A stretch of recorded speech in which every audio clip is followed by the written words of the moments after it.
Social మీడియాలో విచ్చలవిడిగా జరుగుతున్న దుష్ప్రచారంపై ఉక్కుపాదం మోపేందుకు సన్నద్ధమవుతుంది ఏపీ ప్రభుత్వం. ఇందుకోసం కఠిన చట్టాలు తీసుకొచ్చేందుకు చర్యలు చేపట్టింది.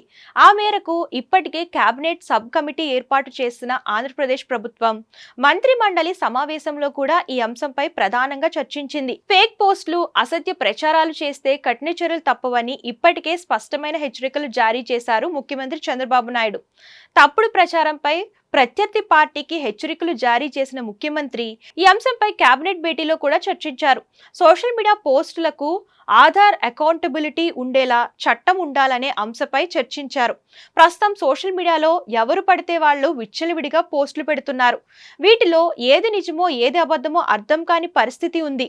అందుకే సోషల్ మీడియాలో అసత్య పోస్టులు పెట్టే వాళ్లపై చర్యలు తీసుకోవాలనే డిమాండ్ ఎంతో కాలంగా వినిపిస్తోంది. దీంతో సోషల్ మీడియా పోస్టులను ఇకపై పూర్తిగా రివ్యూ చేయాలనే ఆలోచనలో రాష్ట్ర ప్రభుత్వం ఉన్నట్లు తెలుస్తోంది.